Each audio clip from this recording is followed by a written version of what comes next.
बिस्मिल्लाहिर्रहमानिर्रहीम। अस्सलामुअलैकुम। आप लोगों ने सेल का फर्स्ट पार्ट जो है वो सुन लिया होगा। आज हम नेक्स्ट डिस्कस करेंगे सेल का सेकंड पार्ट। सेल के फर्स्ट पार्ट में हम लोगों ने डिस्कस किया था सेल का बेसिक इंट्रो, मतलब सेल होता क्या है, सेल के मीनिंग क्या है, सेल की डेफिनेशन क्या है, सेल की डिस्कवरी क्या है और डिफरेंट साइंटिस्ट का क्या रोल है सेल की डिस्कवरी में। और साथ हम लोगों ने डिस्कस किया था सेल के बेसिक कंपोनेंट्स, मींस सेल के बेसिक कंपोनेंट्स कौन कौन से हैं। आज के लेक्चर में हम लोग डिस्कस करेंगे कि सेल की मॉडर्न थ्योरी क्या है, मॉडर्न थ्योरी के मुताबिक सेल क्या है, और इसके अलावा सेल नंबर की बेस पे सेल की कितनी टाइप्स हैं और साइज ऑफ सेल जो है वो आज के ट्यूटोरियल में हम लोग डिस्कस करेंगे।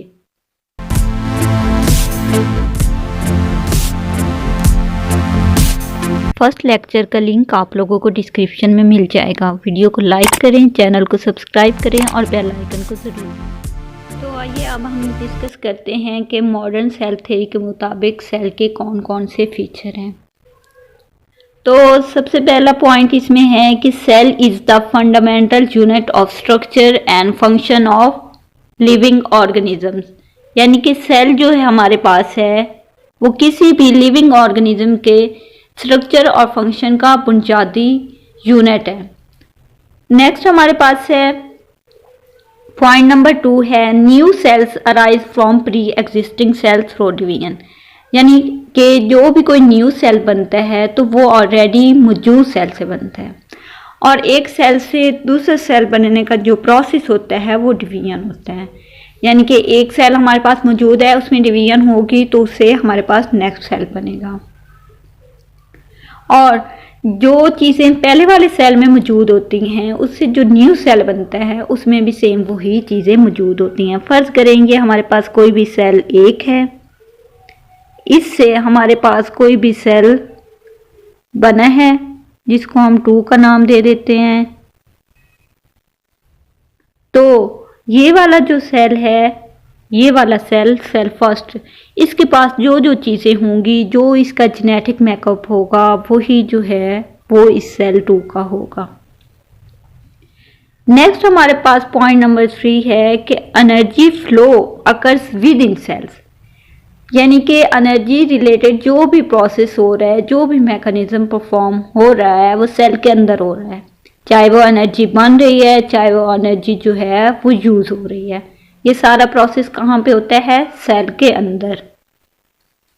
नेक्स्ट हमारे पास है self contain heredity information which is pass from cell to cell during cell division.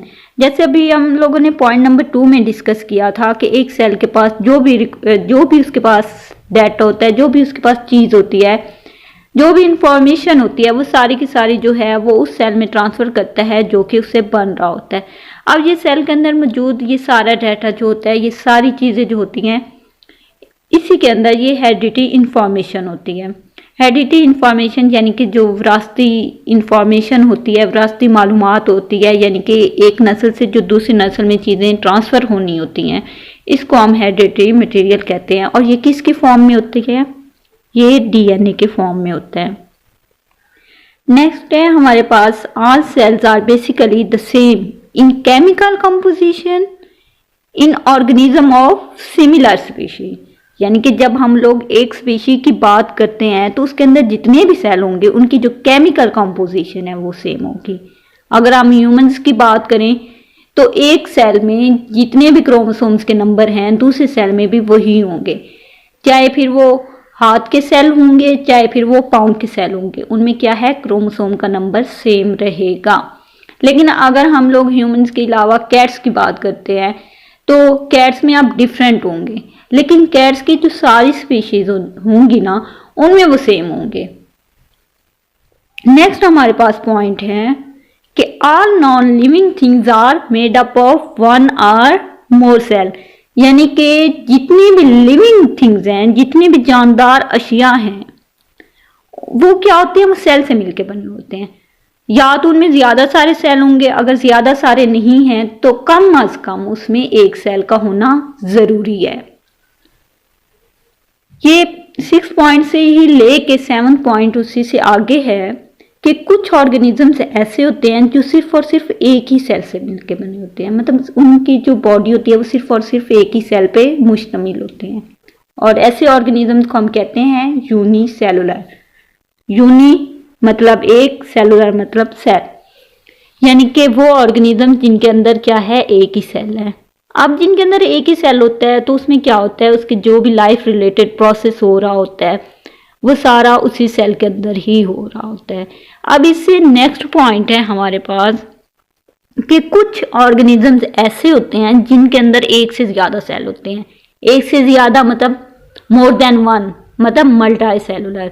तो ऐसे ऑर्गेनिज्म को हम मल्टी सेलुलर कहते हैं, यानी कि वो एक से ज़्यादा सेल्स पे मुश्तमिल होते हैं। नेक्स्ट हमारे पास है activity of an organism depends on the total activity of independent cell.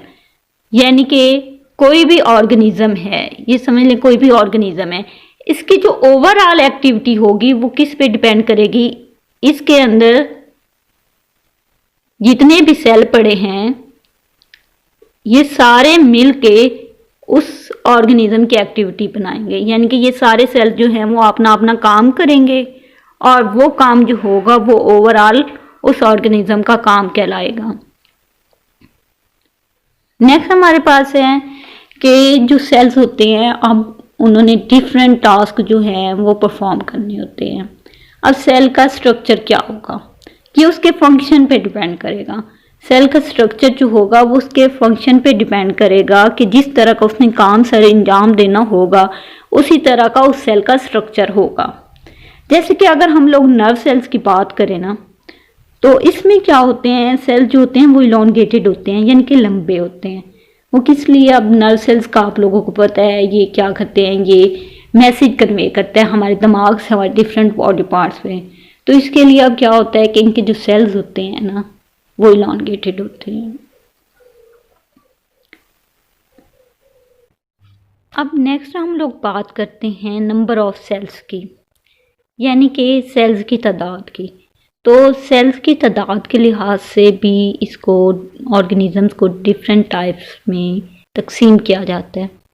तो सबसे पहले हम लोगों ने अभी डिस्कस किया है कि कुछ जो ऑर्गेनिजम्स होते हैं वो यूनिसेलुलर होते हैं, यानी कि वो एक ही सेल से मिलके बने होते हैं।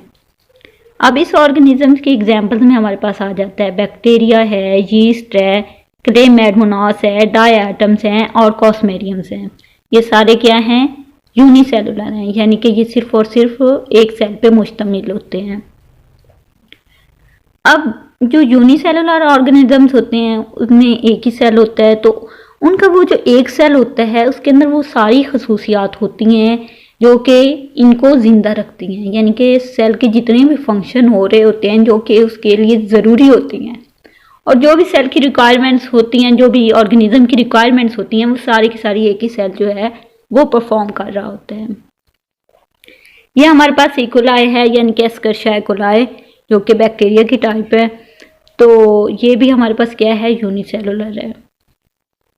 ये हमारे पास क्लेमैडमोनास है, ये भी क्या है, यूनिसेलुलर है।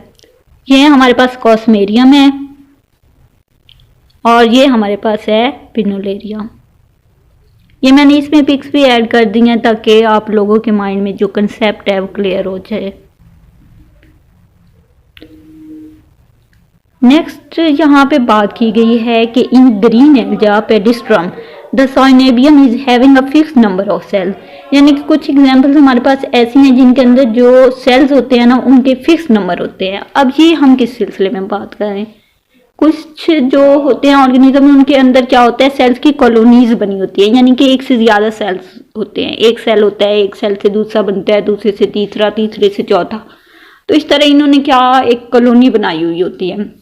तो ये जो हमारे पास है पेडिस्ट्रम जो है, जो कि एक ग्रीन एल्गा है, तो उसके में क्या होता है कि फिक्स नंबर ऑफ सेल्स होते हैं। ये हमारे पास ये पेडिस्ट्रम है। नेक्स्ट हम बात करते हैं जैसे कि वॉलवॉक्स, नॉस्टॉक वगैरह जो होते हैं, इनकी जो कॉलोनी होती है ना, इनके क्या होता है कि इसके जो सेल्स होते हैं उन्होंने अपने आप को इनक्लोज किया होता है एक शीट में, यानी कि एक शीट बनी होती है जो कि म्यूसिलेजिनस होती है, उसमें सेल्स जो होते हैं इनक्लोज्ड होते हैं।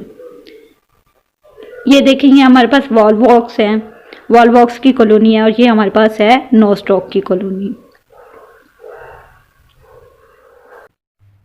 नेक्स्ट हम बात करते हैं मल्टी सेलुलर ऑर्गेनिजम्स की, यानी कि ऐसे ऑर्गेनिज्म जो कि एक से ज़्यादा सेल से मिलके बने हुए होते हैं। ऐसे ऑर्गेनिज्म को क्या कहते हैं? Multi cellular.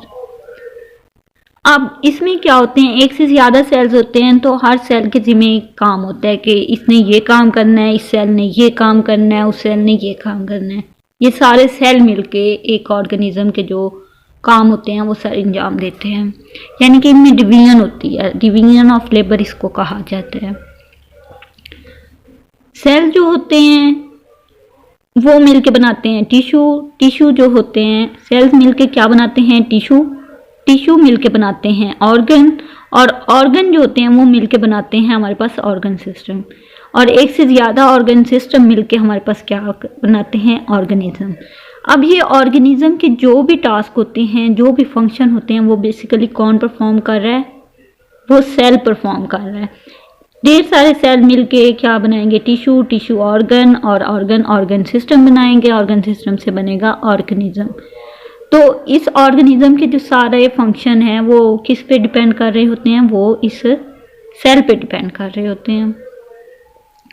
जैसे कि ये देखें मल्टी सेलुलर में हमारे पास एग्जाम्पल है प्लांट की, तो ये प्लांट जो है ये इसका फ्लावर है, लीफ है, फ्रूट, स्टेम, रूट, ये सारे के सारे क्या हैं? ये डिफरेंट उसके ऑर्गन्स हैं। तो ये ऑर्गन्स जो होते हैं ये टिश्यू से मिलके बने होते हैं, और टिश्यू जो होते हैं वो सेल से बने हुए होते हैं। ये आगे हम मज़ीद डिस्कस करेंगे कि प्लांट्स में कौन कौन से ऑर्गन सिस्टम है, कौन कौन से ऑर्गन है, और कौन कौन से उसके अंदर टिश्यूज होते हैं। नेक्स्ट हम बात करते हैं साइज ऑफ सेल की, कि सेल का साइज, एवरेज साइज कितना होता है, किस में इसका कितना साइज होता है, ये अब हम डिस्कस करने जा रहे हैं। जनरली अगर हम देखें तो सेल का साइज जो है ना वो 0.2 माइक्रोमीटर से लेके 20 माइक्रोमीटर तक होता है। माइक्रो का आप लोगों को पता है 10⁻⁻⁶ मीटर जो है ना, इसको हम माइक्रोमीटर भी कहते हैं। स्मॉलेस्ट जो सेल है वो हमारे पास है माइकोप्लाज्मा गैलीसेप्टिकम, क्या बोलेंगे इसको? गैलीसेप्टिकम। माइकोप्लाज्मा गैलीसेप्टिकम जो है वो हमारे पास स्मॉलेस्ट सेल है जो कि 0.1 माइक्रोमीटर जितना है। नेक्स्ट हमारे पास है बैक्टीरिया जो होते हैं ना वो 10 टाइम्स स्मॉलर होते हैं एनिमल सेल के, यानी कि सबसे स्मॉल हमारे पास अभी कौन से आएंगे लिविंग में? बैक्टीरिया आएंगे। बैक्टीरिया जो है एनिमल सेल से 10 गुना छोटे होते हैं। जैसे कि ये एस्कर्शिया कोलाई की बात की गई है, ये रॉड शेप बैक्टीरिया जो कि पीछे अभी हम लोगों ने देखा भी था, तो ये तकरीबन 1 से 2 माइक्रोन लॉन्ग होता है। प्रोटोजोआ जो है ये हमारे पास 220 से 760 माइक्रोमीटर जो है वो इसकी लेंथ है, साइज है इसका। जनरली क्या होते हैं कि प्लांट सेल जो होते हैं वो ज़्यादा बड़े होते हैं एनिमल सेल्स के। अब देखें जिस तरह एनिमल सेल की अगर रेंज की हम बात करें तो ये हमारे पास होता है 10 माइक्रोमीटर से लेके 30 माइक्रोमीटर तक एवरेज साइज है एनिमल सेल्स का। लेकिन जो प्लांट सेल्स होते हैं वो 10 माइक्रोमीटर से लेके 100 माइक्रोमीटर तक जाते हैं, यानी कि ये एनिमल सेल से बड़े होते हैं। लेकिन ये जो ऑस्ट्रिच एग सेल है ये एक्सेप्शन है जो कि 75 मिलीमीटर लॉन्ग है। वैसे तो 10 माइक्रोमीटर से 30 माइक्रोमीटर तक होते हैं ना, लेकिन जो ये ऑस्ट्रिच का एग सेल है ये है 75 मिलीमीटर लॉन्ग है। मिली का आप लोगों को पता है ये 10 टू रेज माइनस 3 होती है इसकी पावर। नेक्स्ट आगे एग्जांपल दी हुई है कि ये एक बास्ट फाइबर है, फ्लोइंग फाइबर जो है प्लांट्स में है, तो इसका जो साइज़ है ये 50 से 55 सेंटीमीटर है। और अगर हम ज़राफ़े के नर्व सेल्स की बात करें वो सिर्फ और सिर्फ 2 मीटर तक है। ये एसिटाबुलेरिया जो है ये एक यूनिसेलुलर ग्रीन एल्गे है जो कि 10 सेंटीमीटर इन लेंथ है। अब आप लोग सारे जो कंसेप्ट है उसको माइंड में लेके आए। तो अब आप लोग बताएं कि सबसे बड़ा जो सेल होता है ना वो कौन सा होता है, प्लांट का होता है, एनिमल का होता है, या फिर ये बैक्टीरिया वगैरह का। तो सबसे बड़ा हमारे पास क्या है, प्लांट सेल है, उसके बाद आता है एनिमल सेल और उसके बाद हमारे पास आता है बैक्टीरिया। सबसे बड़े ये है, उसके बाद एनिमल सेल है, उसके बाद ये बैक्टीरिया है। यही के नीचे लिखा हुआ है generally plant cells are larger than animal cells are larger than bacterial cell. Next हम बात करते हैं डिफरेंट जो हमारे पास ऑर्गेनिजम्स हैं उनके सेल के हिसाब से। ये एक दिया हुआ है टेबल, तो इसको अब हम डिस्कस कर लेते हैं कि ये देखें एटम्स जो है वो 0.1 नैनोमीटर तक उसका साइज़ होता है। जो अमीनो एसिड्स हैं ये 1 नैनोमीटर इनका साइज़ है। प्रोटीन्स का 10 नैनोमीटर होता है। वायरसेस जो होते हैं इनके 100 नैनोमीटर तक का साइज़ होता है। और ये क्लोरोप्लास्ट जो होता है इसका 1 माइक्रोमीटर है साइज़। और जो मोस्टली बैक्टीरिया होते हैं इनका 10 माइक्रोमीटर है। और जो ये प्लांट और एनिमल सेल्स होते हैं ये 100 माइक्रोमीटर तक इनका होता है साइज़ जो है। और ये सारे जो है ना जो अब तक मैंने बोले हैं इनको हम इलेक्ट्रॉन माइक्रोस्कोप में देख सकते हैं, इसके अलावा हम लोग नहीं देख सकते। नेक्स्ट हमारे पास हैं कुछ हैं जिनको हम लाइट माइक्रोस्कोप की मदद से देख सकते हैं। और जो ह्यूमन आई है वो कहाँ से, वो जो 1 नैनोमीटर है वहाँ से लेके आगे 1 किलोमीटर तक जो है वो हम उसको अपनी आंख से देख सकते हैं।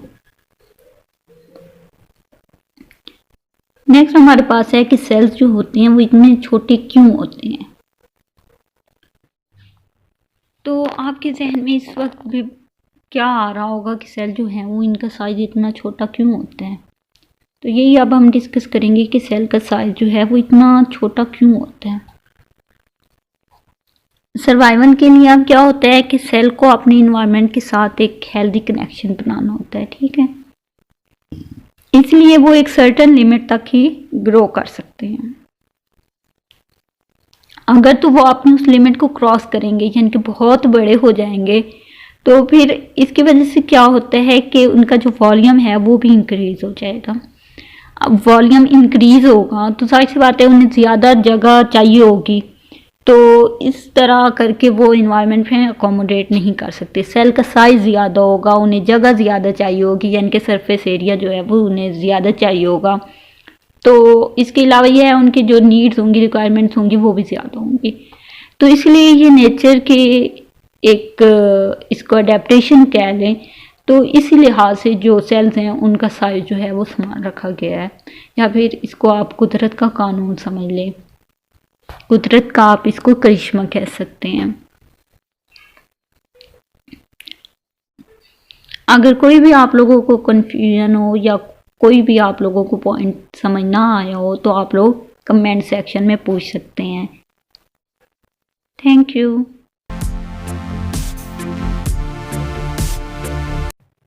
अगर आप लोगों ने अभी तक हमारा चैनल सब्सक्राइब नहीं किया तो चैनल को सब्सक्राइब करें और बेल आइकन को ज़रूर दबाएं ताकि आने वाले वीडियोस के नोटिफिकेशन आपको मिलते रहें। Thank you.